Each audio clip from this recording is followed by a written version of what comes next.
Hey everyone, Pratiti Pathak here. Welcome to Unpacking Brain Drama, where we talk about real life experiences, the challenges, and the obstacles. Sometimes we use them to block ourselves, sometimes we use them to grow and evolve. Here's what I want to say. Obstacles are not the things blocking our path.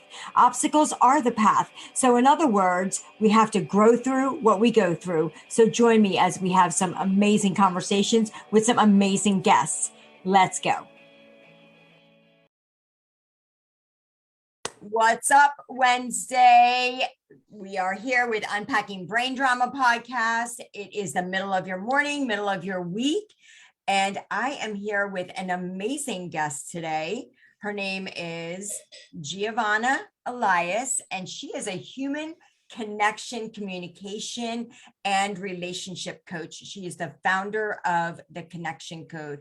Good morning to you, Giovanna. How are you? Good morning. I'm great. Thank you so much for having me here. Such a pleasure. Let me actually go ahead and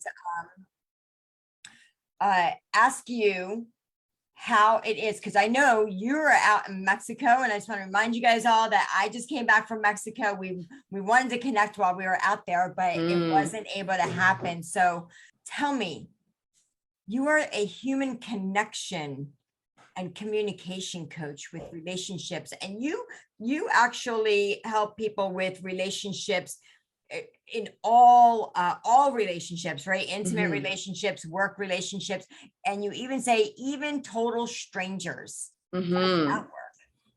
Yeah, for sure. So I believe that every problem that we ever have in life at the end of the day is a people problem. Everything comes down to people. And so, I started looking around. I've spent over 10 years traveling the world, and I started looking around and thinking, what is it that really fulfills us? And I realized it really comes down to our relationships. But relationships don't just stop at these intimate relationships. I think often when we think relationship, we think, our intimate partner. But relationships really do expand from work to family to the ones you have with your kids to, our romantic relationships, like we said, and even people we don't know. You could be in a coffee shop in a line. You could have someone really interesting standing behind you, and God only knows where that relationship could take you. That could be a business partner. That could be a new best friend. That could be a new romantic relationship.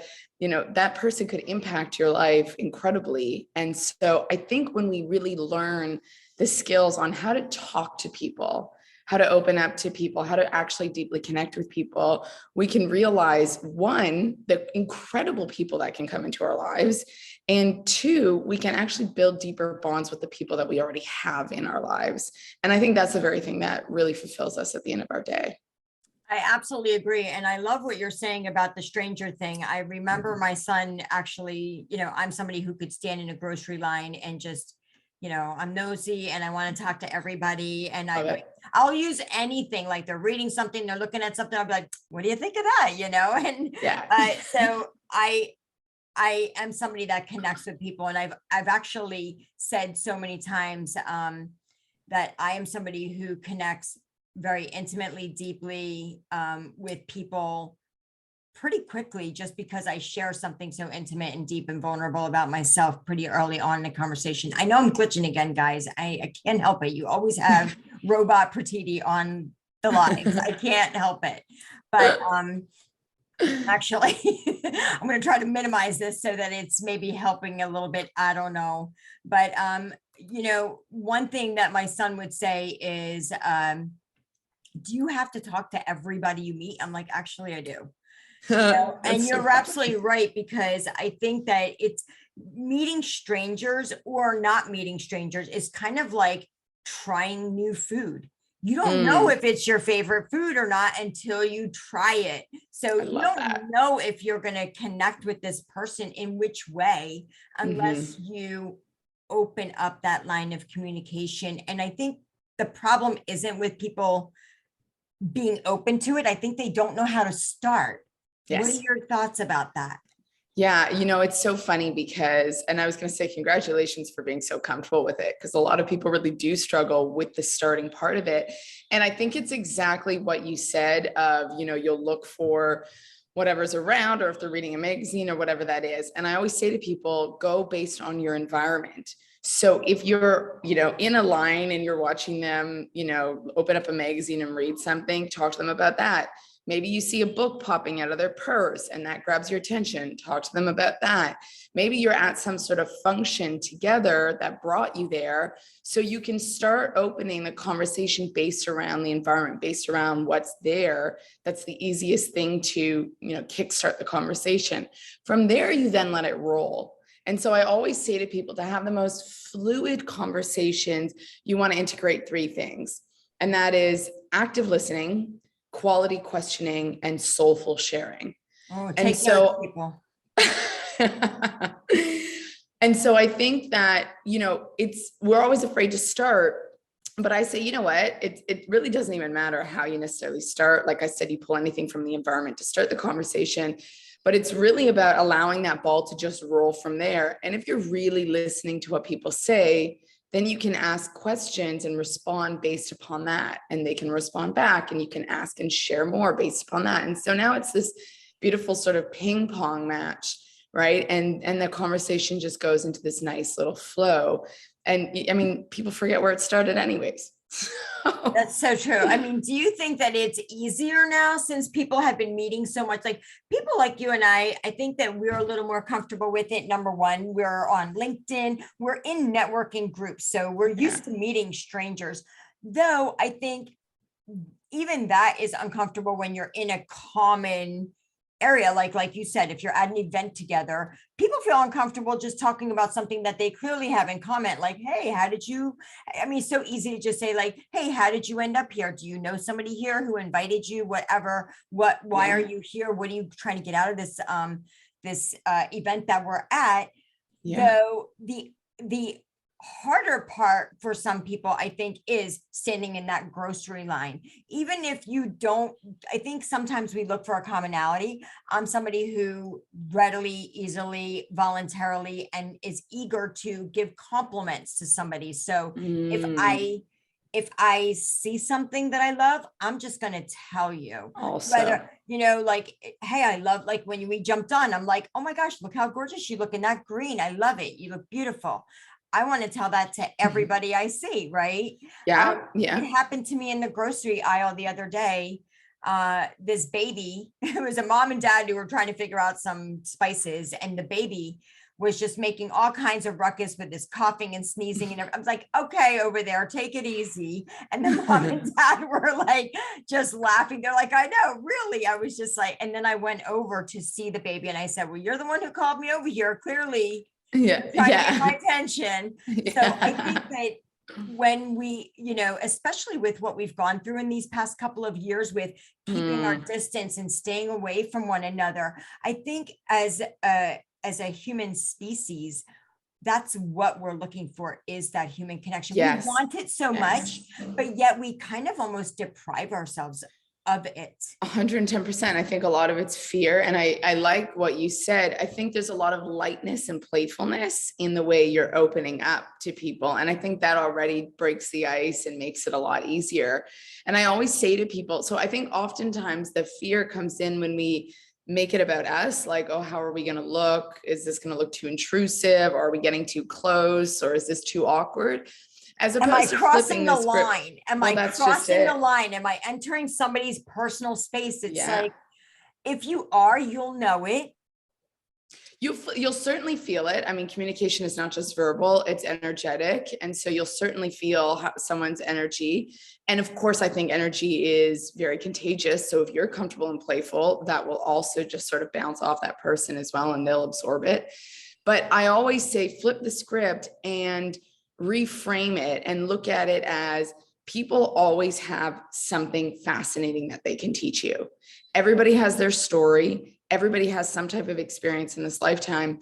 And if we could even just find that gem in any conversation with any person, then it really becomes more about the them show, like talk to them, ask them about them. The easiest thing to talk about is somebody else, right? Because for them, they already know themselves well. Yes. So, it's just fluid. They can give you answers around that. And the more you sort of dig in, the more you can really learn about someone, their experiences. and take away a lesson right there in that moment. So I think when it's like, look for the gem in that person, look for the lesson you can take away from them, rather than it needing to be this pressure on you about how you need to perform. I think that makes conversing so much easier. That's really well said. And something that you just mentioned was, when you're vibrating at a high level, right? When you have a lot of energy. So I'm somebody who definitely vibrates at a high level. People are probably like, tone it down, lady, but I find it so easy. I can just open the door to a convenience, like, open the door for a mother and a daughter and be like, good morning, ladies. And, the little girl just lights up because she's like, oh my gosh, she called me a lady, so I think it's so easy. It's so much easier than we're complicating it. 110%. I think we're attached. Say, hey, I love your earrings, or gosh, you have beautiful eyes. Like, it's very easy sometimes. And when you kind of let your guard down, even just having, like you said, body language, just smiling and making eye contact immediately kind of loosens up the other person's energy and maybe increases their energy a little bit. Definitely. But yeah, strangers is one thing. I'm sure my audience really would love to know, what are some tools that you help people with, or what are people struggling with in the relationships with their children? Like, it's almost the same way that I used to approach my son, is if I wanted the time with him and communication opened up where he could tell me some things that maybe I want to know, I would take him to go do something that I knew. I would create the environment. Yes. So I would just take him to go play ball. I would take him to go, shopping, whatever. And then eventually, as a boy, he'll be hungry. I'll feed him. And that's when now he's very comfortable and he's feeling good and he's in that right headspace. What are some, and then he'll just open up. So what are some things that people come to you for help? And what are some tools that you give them to help them right away? So in general, I'll say this, in general, I have my 9-key system that I call the connection code. And so I usually walk my clients through these 9 keys. We spend about 3 months really digging into them. And I'll share a few of them with you today. I wanted to touch just for a moment on you mentioning kids, relationship with kids specifically. And I think what I often see taking place is that adults feel that they need to speak to their kids from almost like a different angle, a different level. Exactly. And I would assume that your kids are just as genius in their own ways and that they have just as much to offer and to teach us.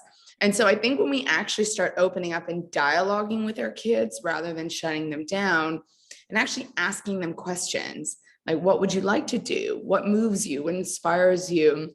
What led you to do this? Or how about we create a list of all the things that are really exciting for you? And so we can do that.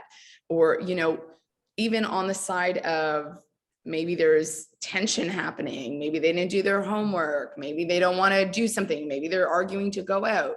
Rather than just saying no, or you have to do this or whatnot, I would dialogue with your kids and go layers deeper and say, what actually led you to do this? How are you feeling when you did this? Or what's preventing you from doing your homework? Do you see the bigger picture and why that might be important? Is it important? So years ago, and then I'll go into the keys, but years ago, I worked on a native reserve with suicidal youth who were also dropouts in school. And so my job was to encourage them to not only stay in school, but to really enjoy what they're doing and also to build a healthy lifestyle overall. And so I would find that these kids would get in trouble. They'd be sent to this, room in the middle of the school, kind of off somewhere else. And they'd have to just sit there for the rest of the class in silence. And there would be a monitoring room. Center. That's exactly what it was. It was like all the kids would just be sent to this detention center. And there was a woman monitoring it, but she didn't do anything. It was just her sitting there. And so I'm thinking, okay, so these kids are sent here. They're missing class. They're going to lose out on whatever they just learned. So they're going to be behind, and nobody's even engaging with them or talking to them about what was really going on that led them into this detention center, let's say, to begin with. So I would literally sit down with them and I'd paint out like a spider web map, and we'd move backwards. And I say, if you could be anything in your life, what do you want to be? And so, they were kind of like hesitant at first, like, can I choose this or can I choose that? I was like, pick anything you want to be, sky's the limit. And they'd start talking to me. And so we put it down in the center. Okay, this is the thing you want to be. And then we work backwards. I'd be like, okay, what would be the step before that to get there? And they say, okay, maybe I have to do this. I was like, okay, great. I said, what would be the step before that? They'd be like, okay, this. And before that, okay, this. And before that, and before that. And then we get to where they're sitting today. And I'd be like, do you see that where you're sitting today is not going to lead you all the way to the center unless we do these steps differently? So now they've got it broken out very clearly. These are the steps you want to take to get to where you want to be. And of course, I tossed it in like one of the steps is studying and doing your homework. But in a way that made it fun for them to get to where they want to end up. And so now they see the big picture, and now they understand what they're working towards and why it's actually meaningful to move in that direction and to do the work and to listen in class rather than being rambunctious. Yeah, so it increases their level of commitment to why they're doing what they're doing. Exactly. And I think if we were to talk to kids like that and break it down for them and say, okay, let's actually go into it a bit deeper. Maybe you didn't want to listen in class because it's boring, it's not engaging, you don't see the big picture as to how this is going to help you. So really talking to them about these things helps them get there. And this actually speaks to one of my keys that I talk about out of the 9 keys, which is clarity. And so I think that when we are not clear about where we want to go, where we want to end up, or even if we're not clear in our communication, then there's a lot of things that get lost in the process. And so, in this case, had nobody spoken to these kids, they'd be sitting there and nobody would be clear or understanding what leads them to do what they do, why they're acting up in class. But on the flip side, they're not even clear about why they're in school and why it's actually maybe important for them so that they can grow to be the person that they want to be. I see it so many times in all relationships that, there's these fights that break out, problems that are happening. It could be in the workforce, your boss or your manager is not clear about the tasks and people don't know what to do now. And so oftentimes we get afraid to ask. And so rather than asking the simple questions and saying, listen, I might not know, but I'd rather be clear so I can execute the task well, we kind of just shy away and say, okay, let me see if I can do it. And that could cause problems or conflict long-term. Same thing in romantic relationships. Right? We're not clear about what we want. How many couples I've had come to me that don't have a strong sex life?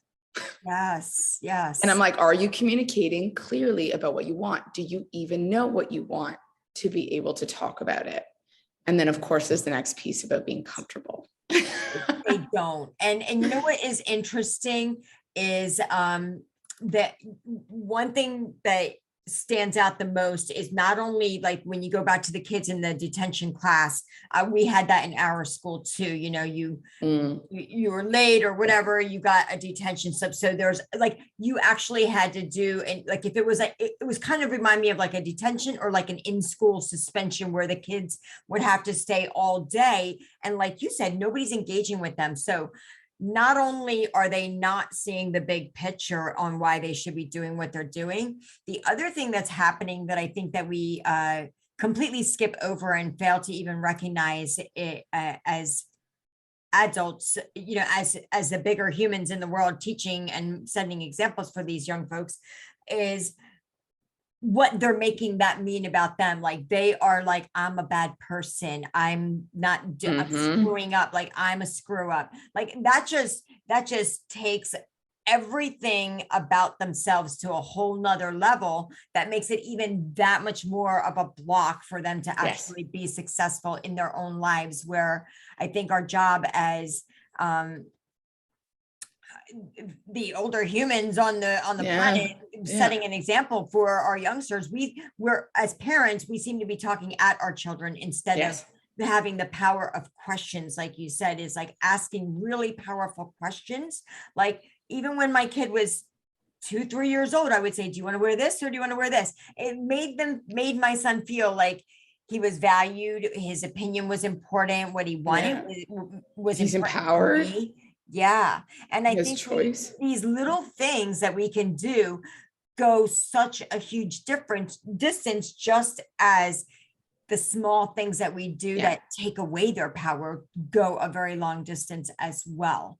And that is 110%. what leads into our lack of skill in communication with our significant other, with our boss and colleagues, and just everywhere, where of course it trickles right down to feeling inadequate in order to talk to strangers when we suck at talking to the people we're in a relationship with. We're even close with, of course. That's exactly it. And, you know, I love that you brought it back to asking quality questions, because the very first key I teach is curiosity. And we need to get curious first and foremost about ourselves.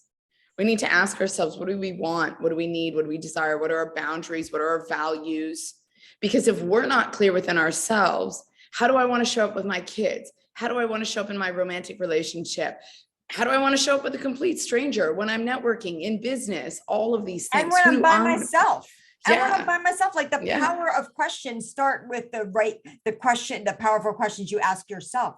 We ask ourselves a lot of crappy questions throughout the day, and our brain answers them. Right. I mean, and that's exactly it. I mean, there's lots of tools, to journaling being one of the most simplest ones, to really just get it out and you know, see clearly what's going on within us. But when we start asking ourselves what we want, what we desire, what we need, what we value, what our boundaries are, all these things, then we can communicate it clearly with the people in our lives.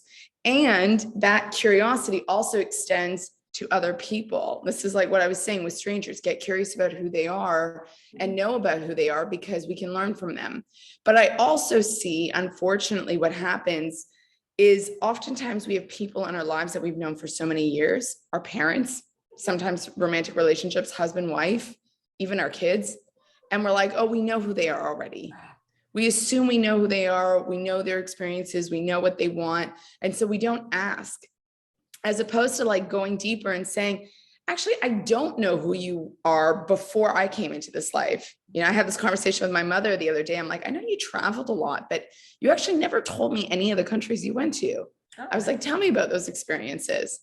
Because even the closest people to us, we sort of take it for granted that we almost know them fully in and out, but we don't know a lot of their history still. And so I think when we unpack that, we can also learn a lot from them and connect deeper with the people already in our lives that have been there for a long time. And we build greater understanding. And in understanding the people that are around us, we can then actually connect on a deeper level, you know, and there's none of this tension taking place because we're assuming we know what they want. 100%. I love that, because I even when I'm talking to couples, I want to remind them, you know, what you're saying is we think we know them, so we don't go any deeper with it, which then ultimately leads to like, oh, we grew apart, or the spark is just no longer there. And it's, you know, it's very easy to grow apart, because as a human being, you're evolving to the next version of yourself every day. There are new experiences happening, not just your childhood experiences, but you as one part of your partnership is going to work in your job, in your career, whatever you're doing throughout the day, you're interacting with your own experiences every day. And then your partner is having their own interactions all day long. And if you're not coming home and sharing the new version of yourself every day, then of course, you know, you don't need to spice things up. You need to just be consistent in sharing that new version of yourself every day. Like, hey, this happened. Share what do you think about that? What do I think about that? How could this have been different? What would you have done? These are really great ways of just connecting with your partner every single day. And the same thing, same exact questions could be happening with your kids, because they're being affected every day by their experiences at school, which are very same every day, but different because of the, different things that go on in a school setting. But this is a really good way of enhancing that relationship on a regular daily basis. And it is about 110%. your daily practices is what makes Yes. up your end result. So Definitely. And I love it. Checking in. It's exactly what you said, checking in, actually conversing, actually getting to know that new version of the person, actually going deeper in conversation, unraveling the onion. I always say this, people have layers to them. So we want to actually unravel those layers and get to the core and really understand who people are at their true core. Because I think there's so much depth, there's so much value there that we don't necessarily see when we're just speaking on surface level. So if we can really start to unpack that, I know for myself, there's been moments, Prateeti, that I've talked to people and literally within 5 minutes, they're already sharing with me about how they lost their father, within the last few weeks or month, or, something serious happened with their mother. And I'm like, oh, whoa, I didn't see the conversation going this deep so fast. And I appreciate that because I think people will open up to you when they feel comfortable. And so I see it as an indication of if we could go layers deep and that quickly, I've done my work right. I've given you energetically the feeling that you can feel safe in this conversation to start sharing with me. And I think that's really powerful. it is that the word that you used right there is safety. When somebody feels safe, and they automatically feel safe when you're connecting. And that is a big reason on why I feel like I have that gift to be able to connect with people so intimately and deeply. I had that when outside. I used to be a smoker, and I noticed this older gentleman sitting across from me, and he just seemed so sad and alone. And at one point I saw he was kind of missing. So I went outside, he was standing out there, and within just moments, he was tears running down his face, sharing with me how he lost his wife of 56 years. And to the point, I handed him my business card and I said, we talked for quite a while. And he's like, I don't even know why I'm telling you this. I get that all the time. I've not told this to anybody. I don't even share this with my best friend or my mom or whatever.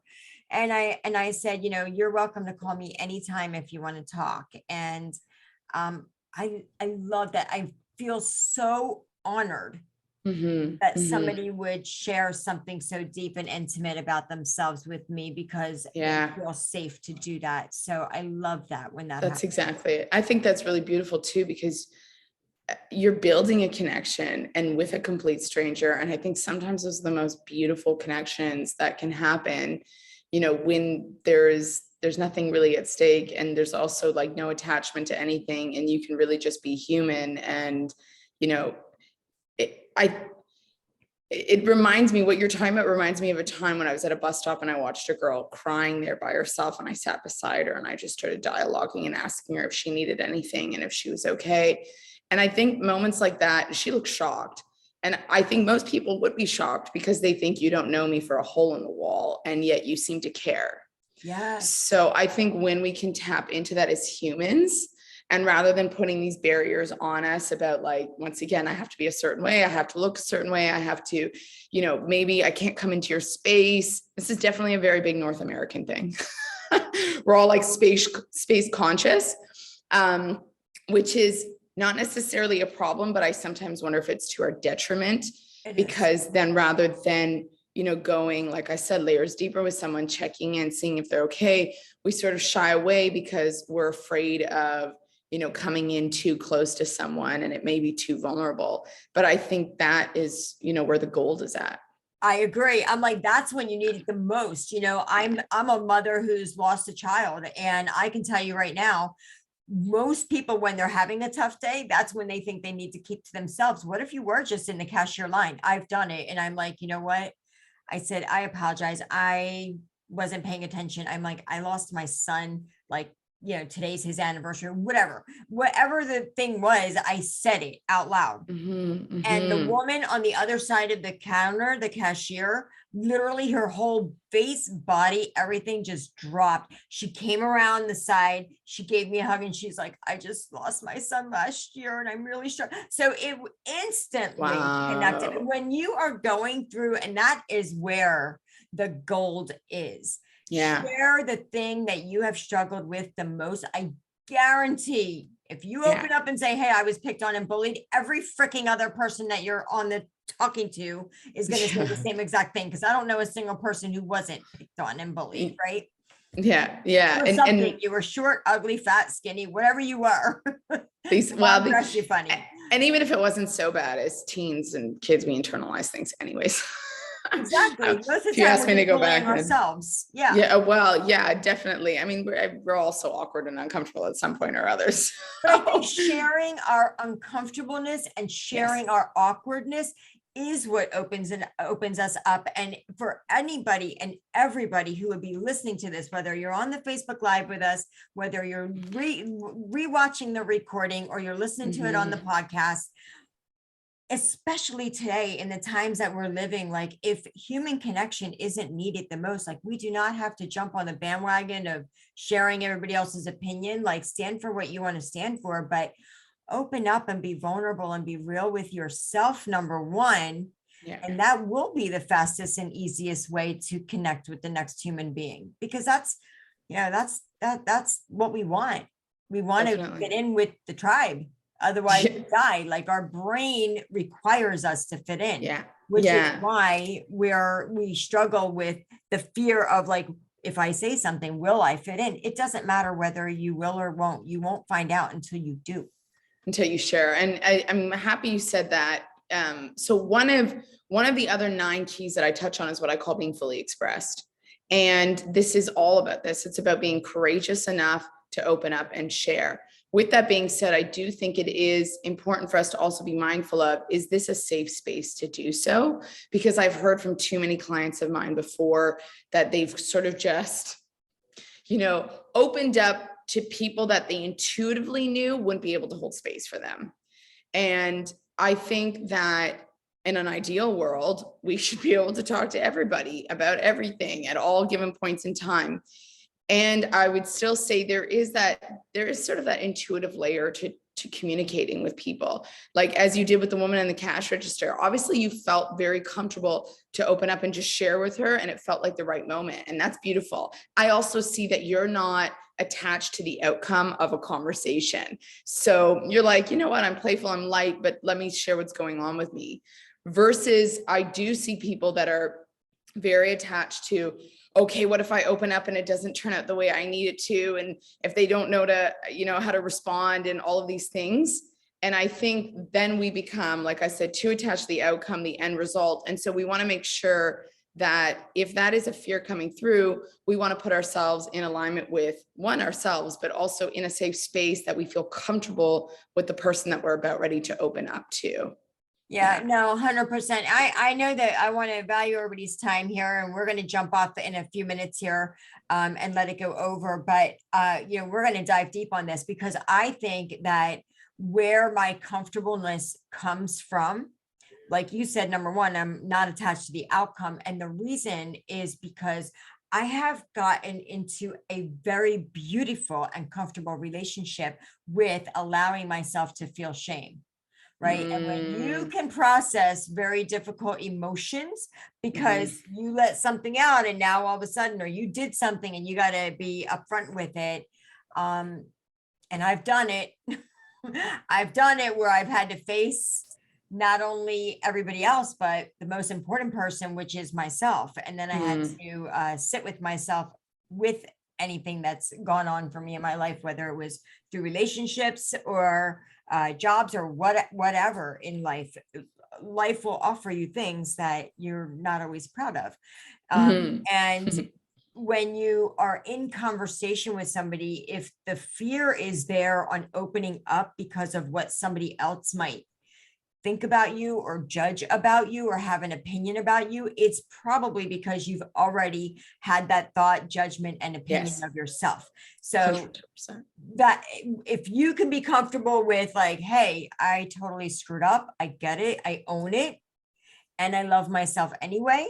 Through all of it, and I can treat myself with some love and compassion and some forgiveness, then it's okay. Like I say it all the time, I am willing to allow people to judge me. and I am willing to allow people to be wrong about me. And I love that thought, is allowing people to be wrong about me, because Yeah. if they don't know you, they may have a judgment that isn't quite accurate, and that's okay. Yeah. Yeah. And I mean, our goal in this life is not to be perfect for everybody, nor to be necessarily loved by everybody. That's not necessarily it. I think more than anything, it is to connect in the moments that we have opportunities to connect with people. And Yeah. so if we are with people and we are around them and we can take those extra steps to go deeper with them, then I would say do it.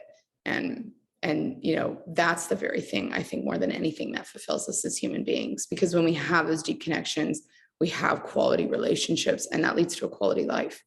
I love that. I mean, it really comes back down to that first thing we were talking about, and we're going to keep going, but that power of questions, right? Adrienne Mhm. wrote in there, the power of questions. So good. And it is because when we ask ourselves the right questions, we learn the most about ourselves. We are in alignment with ourselves. And then it doesn't matter. Like, then you're only going to really connect with the people that you ultimately not only want to, but are also in alignment with that high vibration that you have, or that energy level that you have, or that's in alignment with your core values, just like you were talking about earlier. And Mhm. that is where all the magic happens. That's when you're in the relationships that you actually want to be in, instead Yes. of people pleasing, the relationships that you're just pretending like there's some version of you that's in that relationship, but not the real version. Yes. Yeah. Yeah. I love how you put it that way, for All sure. right, I'm going to jump off the live here with you guys. I know that you want to listen to this so much more. So when we go into the recording, the full recording will be on there, and I will send you guys the link for that. So for now, adios. See you next Wednesday. And don't forget to listen to the rest of this conversation. Beautiful. Ciao. Awesome. So I love this conversation, and you guys who are listening to the second half of it, and you're lucky, because this is a beautiful opportunity. Giovanna, I love what you're doing as far as helping human connection. It's literally what keeps us alive. Yes. It Yeah. literally is what keeps us alive. It's what the anticipation of love, sadness, the harder we love is the reason that we hurt so much when things don't work out in a relationship, right? Whichever relationship that was, and whatever way it ended. It could be a job, it could be, falling out with siblings, family members, divorce, Yeah. Oh, yeah. hard decisions with your children, and of course, grief from loss of a life altogether, Of course. changes so much. And the more and the deeper the love was, and the deeper the connection, I'll say, because love is so different from connection to connection. Yes. And we want to kind of lump sum everybody into one, but it doesn't work out for us that way. So share with me some more of these key Mhm. I want to know more about these keys that you use. So you have Yeah. clarity.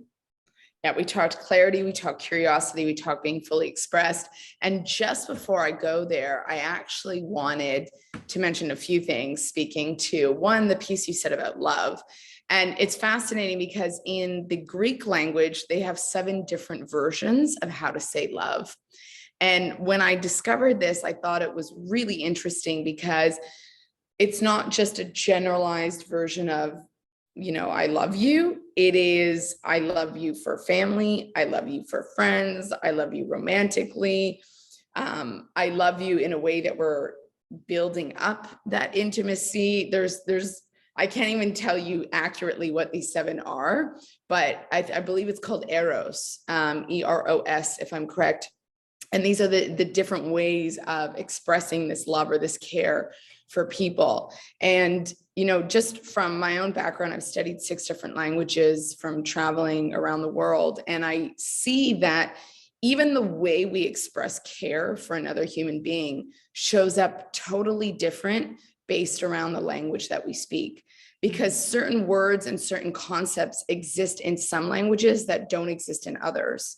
And so to have, for me, I find it fascinating because it's almost like certain cultures and languages have access to be able to expressing themselves on a greater, more vast level than other languages. I find this with English. We're limited in terms of the degree of which we can express care. Whereas, in Italian or in Spanish, for example, they have a level between I like you and I love you, which is right in the middle. And that is like a different kind of care and a different kind of love that they express to their people.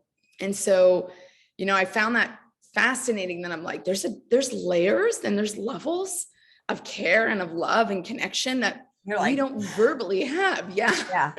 It's like mind blowing, right? I Totally. find that in my, like in my language, I say in my language, but I'm Indian. And in India, we have so many different dialects, and Gujarati is my native tongue, but then Hindi is the national language. So I know three, between English, and I see so much variation on what I can say in Indian that I couldn't say. Yeah. As sometimes that's the reason why in translation so much is missed. Yes, 110%. And the beauty, or the thing I find most fascinating about this, because I'm such a neuroscience geek, is that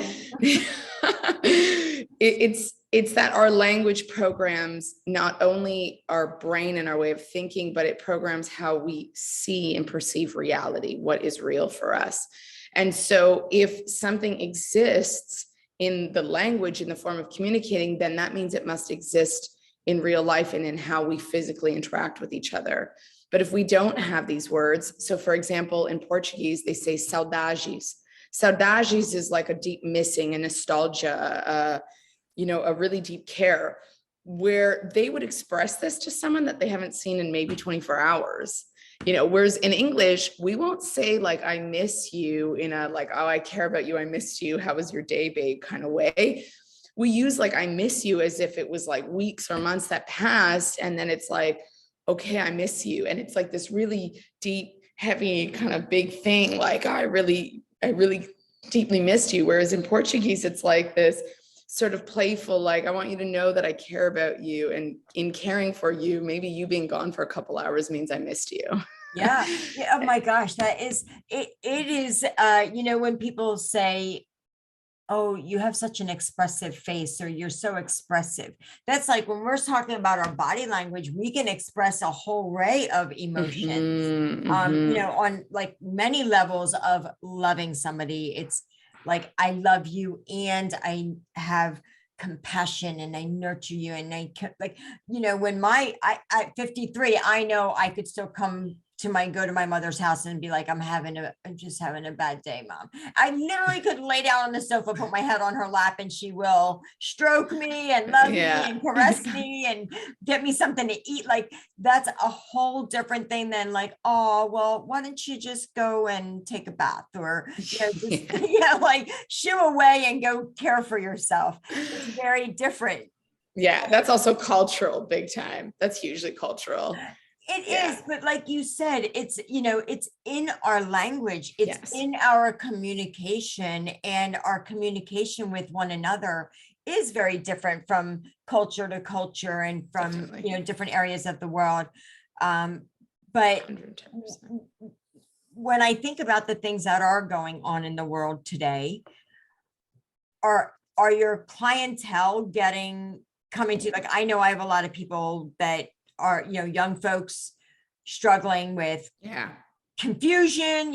One of the things you said early on just lit me up like crazy, because one of the last things that my son and I had talked about was, I had asked him a question, and after his accident, I went to the school to talk to the kids, and I said, just a week and a half or so before Devin's accident, I asked him a question, and all these hands went up, and it was just like blew me away. They're like, I know what you asked him. And I was just like, the fact that he always shared stuff like that. I used to send him to school with riddles and shit like that when he was young. Yeah.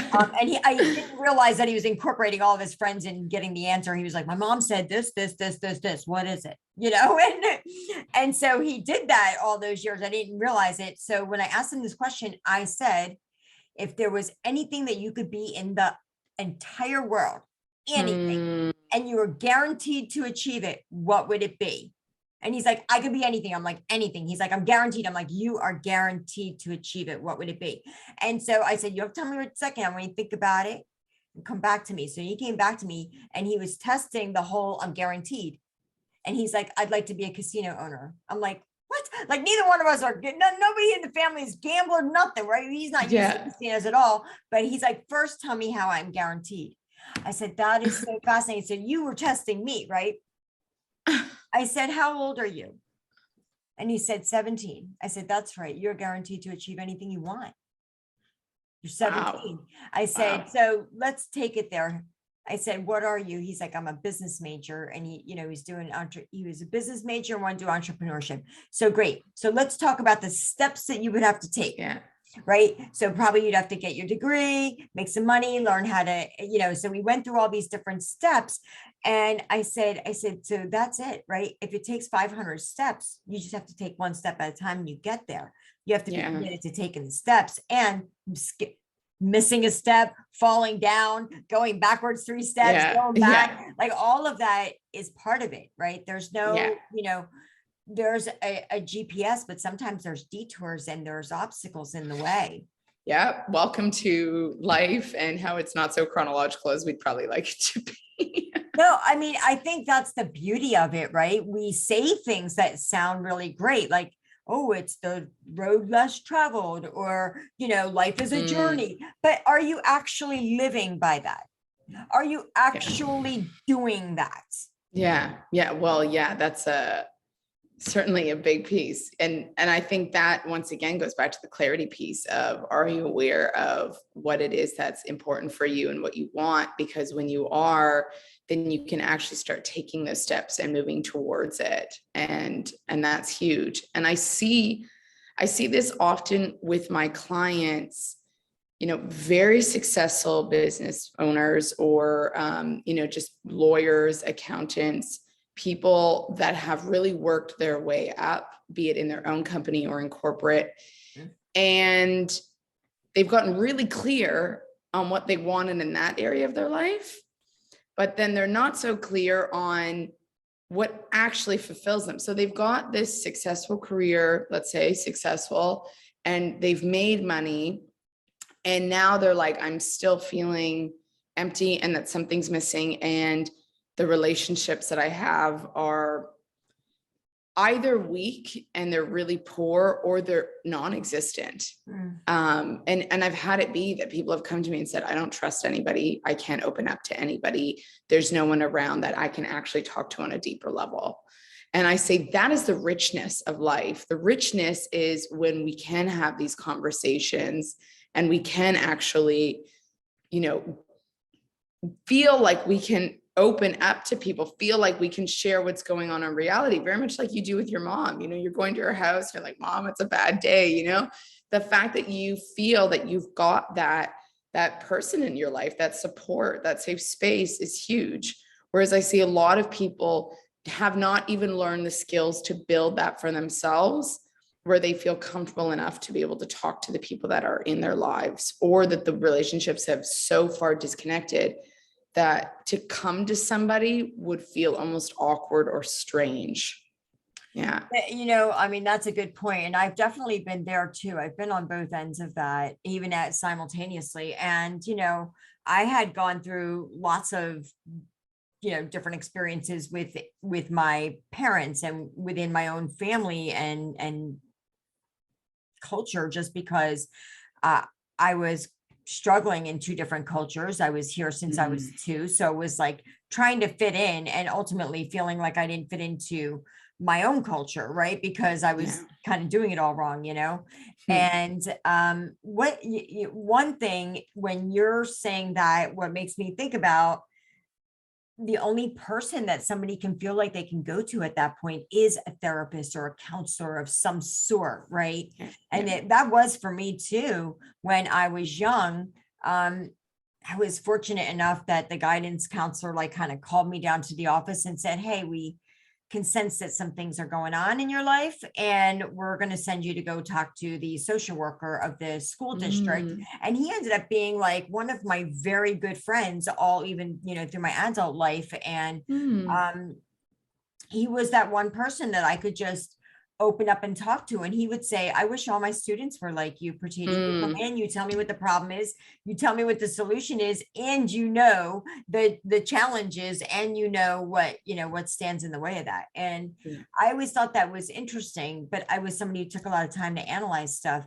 So when people come to you that may be struggling in their relationships with people at work, that's such a different dynamic altogether. Like, I feel like the human connection, we sometimes don't tend that we need to actually put up with somebody that we work with because they're not part of our relationships. Yeah. And yet you spend so much time at work. Probably more time with that person than you do your personal relationships. Yeah. So you want to feel at peace in that space. So I think I always say there's two elements to work relationships. The one is the physical aspect of things, and the other is the energetic. And so the physical aspect of things is actually, once again, getting clear and becoming aware of where is the issue that a lot like lies at work, and what can be done differently. So, if you're having issues between, colleagues, or you're having a breakdown of, communication within the group, or even, let's say, I've had bosses and managers come to me and they're like, my team's kind of disarrayed. And, one person's doing this, another person's doing that, and their roles are kind of intersecting, and they're arguing with each other, and there's all this conflict. And I say, do you guys sit down once a week to actually have meetings between all of you to dialogue within the team, to actually, one, understand where you're at, what your next steps are, what needs to be executed as a team to work in cohesion? But the second piece is also like, do you do any bonding between the team? Do you do any activities or exercises, even maybe like once a week, or once every month, to, sort of like a sideline from work type of piece where people can actually have the space to bond, to connect, to build that cohesion between them, to actually get to know each other on a more humanly level, especially now that we've all moved more online and we don't have these opportunities for more of these intimate conversations because we're not in person. And so, I say, are you creating that space and that opportunity so that your team actually feels comfortable and knows each other on a more humanly level? And then, of course, are you also setting your team up for success in that everything is clearly communicated, their roles are clear, the what needs to be executed by what time and how is also very clearly laid out, so people know where they're moving towards. So I think that's a physical example of something where, of course, clear communication needs to show up. First, we need to be aware of what the issue is, and then we need to communicate our way through it to find the solution. The second piece I would say is energetic. And so oftentimes we may have a poor relationship with someone at work, and you just feel like there's this like tension between you and someone else. Maybe there's like very clear disagreements or arguments. Maybe it's just like I don't like working with that person. I don't want to be around them, whatever it is. And I would say, and I do a lot of this work as well with my clients, is clearing what I call a cord. We have energetic cords between all of us. And so we actually can do these practices where we clean this cord between us. So the energy that stands between my heart and your heart actually feels lighter. It feels far less dense. It feels easier. It feels smoother. And you'll notice that when we actually go deeper into these practices and we lighten up this energy, this cord that stands between us, the weirdest thing happens that it's kind of like a chicken or an egg, because while you unconsciously already start changing your behavior and the way you talk around somebody, you'll also notice people will just start talking to you differently as well. That these relationships that once felt really tense suddenly just lighten up. And it's kind of crazy, Pratiti, because I've done this work on clients before where we've done like what I call like cord cleansing type of exercises between people. And, one client came to me, it was years. She was a professor of a university, had a very poor relationship with another one of the professors. We did the work. Within 24 hours, she came back to me and called me. She's like, you wouldn't believe it, but this professor came to me at work today and had apologized for just the way that they'd been behaving in the past. And we have a whole new clean slate. And I was like, this is insane. So powerful. It's Yeah. so powerful. So powerful. So I do think we are operating just as much in a physical world as we are in an energetic world. And I think it would be unfair to dismiss one or the other. And so I do think, of course, verbal communication needs to take place, but I also think we're always communicating non-verbally and energetically. And so if we can clean that up as well, that makes all the difference in terms of how we're actually operating at work. I love that. It's one of the reasons that I love my my real estate office that I have. People ask me like, why do you go to that office? It's a little bit further than the one that's closer to you. I didn't know one or the other, but the reason I love my office so much is I say like, we're so connected. We do a lot of social activity together. We do a lot of charity work together.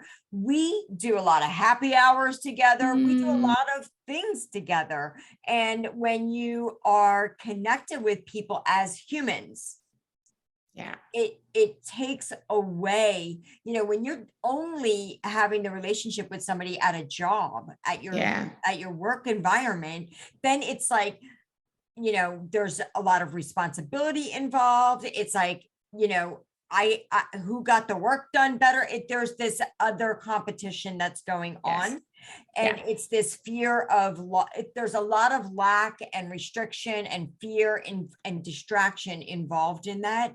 But when you allow people, and so many companies, they have rules in place, right, to be more productive. So you can't be sitting around talking. If you're on an assembly line, you need to just work. The only time you get to socialize is maybe lunch hour, to be able to sit together at a cafeteria and eat something if you're in a big company. But even when I look back at the big company that my mother was working at, she used to work at an electronic company, and it was a large company, but every year they had the company picnic. They had the different things that allowed them to come together as as friends and colleagues. And it also allowed them to intertwine their families together, where kids got now I'm friends with the woman that my mom works with, her daughter, so I think that it makes such a big difference on now how you show up and are there for one another in the work environment, when you can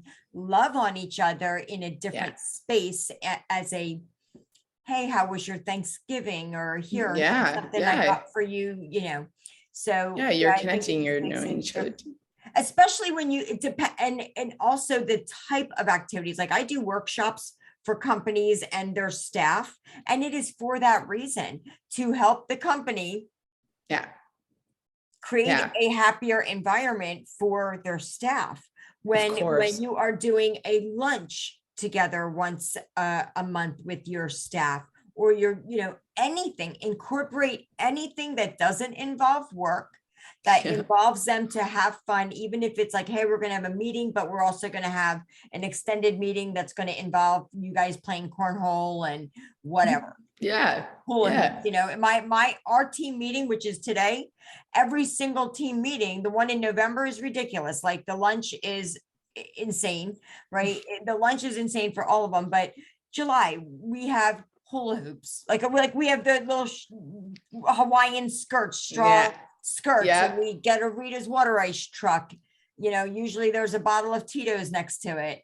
What we do a lot of fun stuff together, and we even make our meetings fun. And this is what I call play. I love this, because I call it play. And I think when we start adulting, we Yes. forget about, what is this Fun. playfulness that lives within us? Exactly. And this, this silly childlike type of thing. And that doesn't mean throwing away responsibilities. It just means tapping into that part of you that can have fun, that can still be playful. And I think that makes a world of a difference in the relationships and the connections that we have at work. And I do think, one, it's work culture. So like you said, it depends on the workplace and the culture in that workplace and what they value most and what they prioritize most. Because if they don't put connection at the forefront, then it makes it much harder, I think, for the employees to actually operate in that space. And it's funny because you do see big companies now, like Google, moving towards, creating these. They have scooters. They have scooters in the building. They have, Yeah. But if you're familiar with The Happiness Advantage, Sean Aker, that's his book, the Happiness Advantage, beautiful read. And then he's got a second one too. I'll have to put the link in there. It is about creating a happy environment. Yeah. And, what you said is two things: culture. I think a lot of companies don't even think about or define what their culture is, number one. Yeah. For their employees to be able to hey, this is what we stand by and this is how we show up every day. Mm-hmm. The other part of it is, I think when you said that playfulness, that fun, when we start adulting. And I think that we think as adults, if we incorporate the fun back in, somehow that negates the responsibility. But I think it actually increases our level of responsibility in the way that it increases our level of responsibility to one another, right? Yeah. We are more loving towards one another. We're more willing to, hey, don't worry, go ahead and go take your kid to the doctor. I'll take care of your responsibilities while you're gone. It makes us want to help one another and pick up the slack in a way that is so much more productive and beneficial to the company itself. Yeah. And I think it's energizing. So I always say to people, in any interaction that we go into, you want to be mindful of whether you are feeling energized or drained.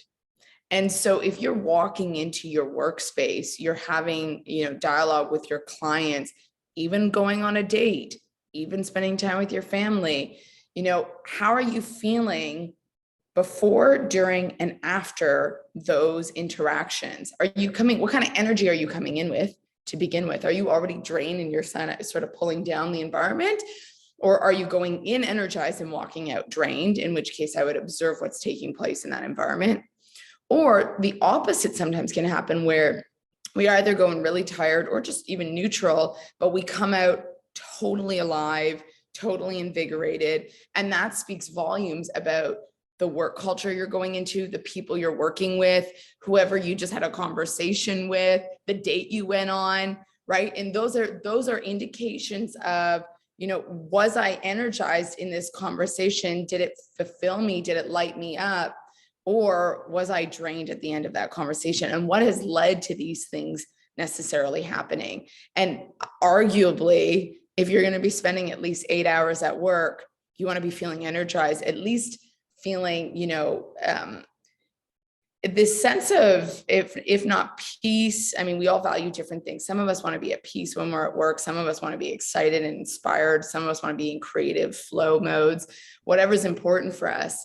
But I know for myself, people have asked me, they're like, you work with clients all day, you're hearing what's going on in their life. It must be really heavy. Some of the stuff that you hear, really intense. I'm like, after every single call, feel so invigorated. I have this burst of energy through me, because I'm like, my objective is to leave my client in a place where they're at this peace, they're at this heightened space, they're inspired, they're leaving me feeling energized, which also energizes me in return. So I think that any interaction we have, we really want to be, one, aware of the energy we're giving out, but two, just aware of how we're walking away feeling in general. I love this. Oh my gosh. Yeah. I literally could talk about this topic. Yeah, that's a big one. I mean, well, it is the it is the fulfillment of our soul, right? It Yeah. is fulfilling. Like you're saying, I walk away energized. Like it's so gratifying. It's so fulfilling.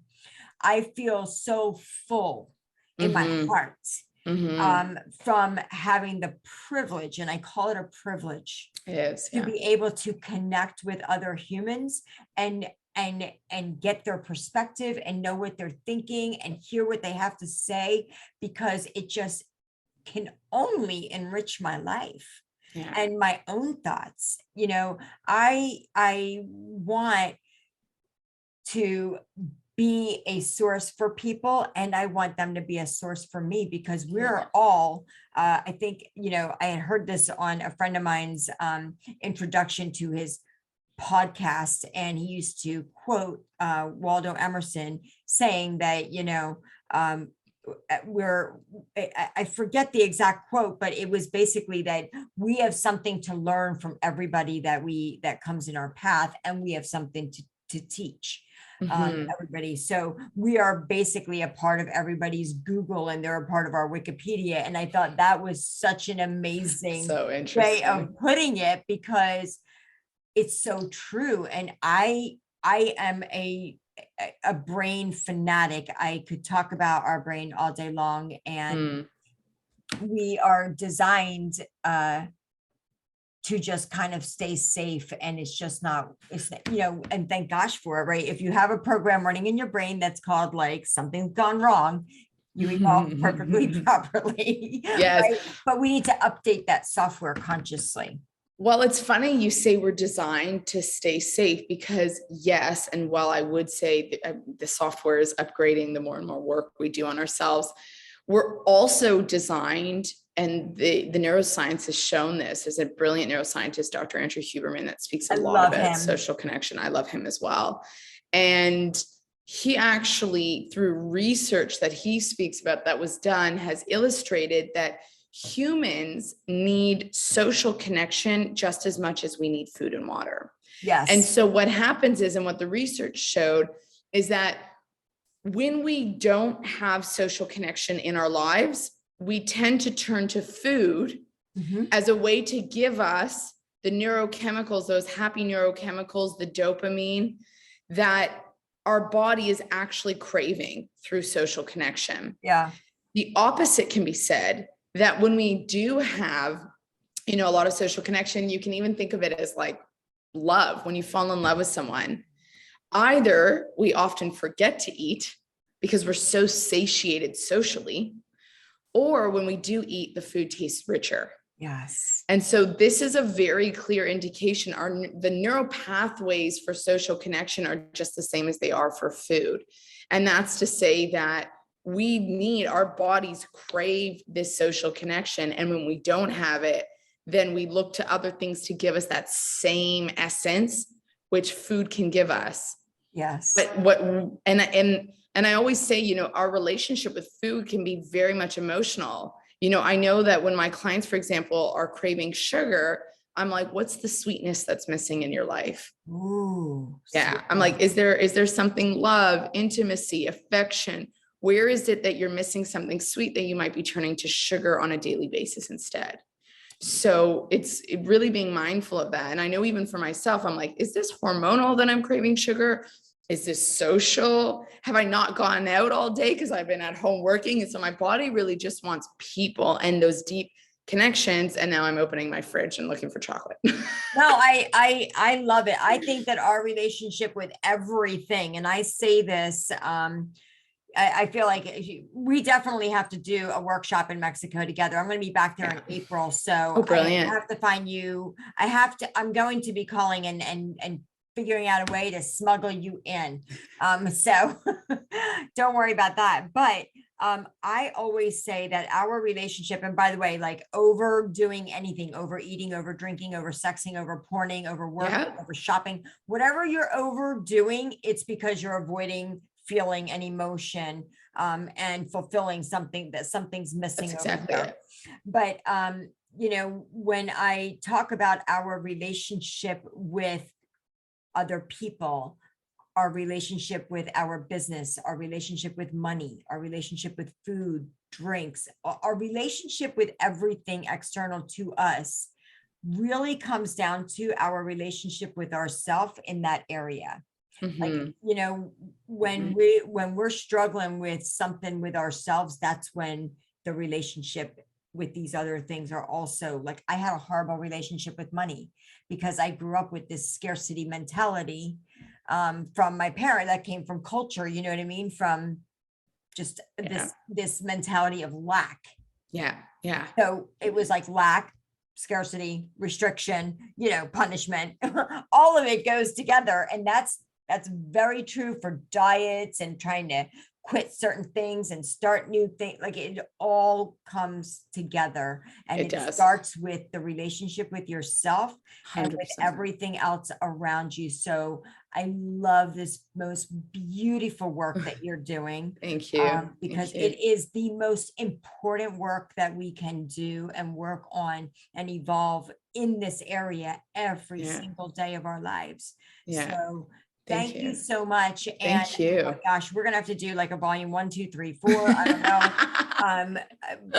And for sure, the minute that Giovanna and I do a workshop or anything together, for sure it'll be recorded and put out there in the world for all of you to benefit from.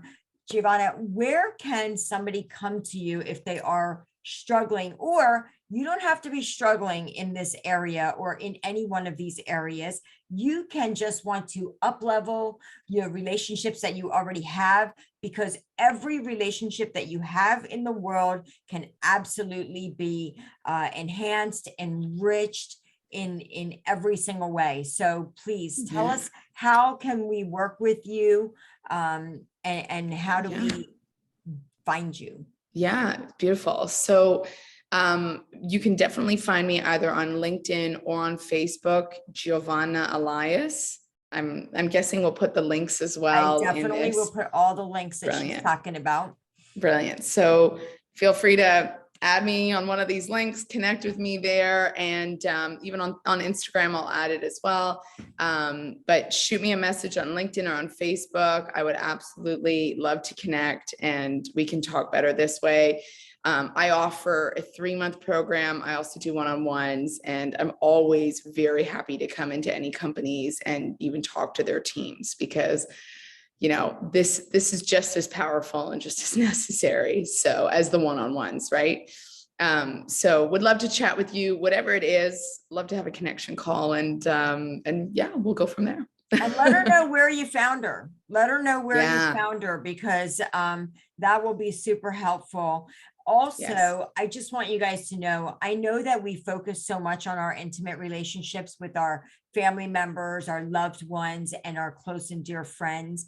Though I really want to encourage and offer you guys that the relationships with the total strangers and the people that you do business with are so valuable, and really create a opportunity in your life that you would have never even known was possible. You have no idea, the stranger, like she said in the very beginning, that's standing next to you in the line, what opportunity that connection can make for you, your child. Maybe you have a child that's struggling. Maybe you have somebody in your family that's struggling, and this person's got the golden nugget that you need to pass along to the next person, and connecting other people with other people. It's just connection is everything. The same way we connect our neurons in our brain, that's how we have to be that web as well. And I think we would create a very different planet if we really started opening ourselves up to that being on the forefront of, our values every day, to really connect with people. Yeah. If that was the forefront of all of our core values, is human connection, it would, and the speed that it would change and transform the world is ridiculous as well. I think so. I definitely think so. Hence my mission to share it. I love you and appreciate you so much. Thank you so much, Prachitti, for having me today. It's been such a pleasure, and it's been a pleasure to chat with you all. So thank you. See you guys. Thank you for listening to Unpacking Brain Drama podcast. You'll find links for all the things mentioned below in the show notes. And it would be incredibly awesome if you would take a quick moment to leave a review on iTunes or wherever you listen. If you'd like to be considered as a guest on our podcast, be sure to go to www.resultsbydesigncoaching.com for a free 30-minute coaching session. Thanks so much, guys. See you next time.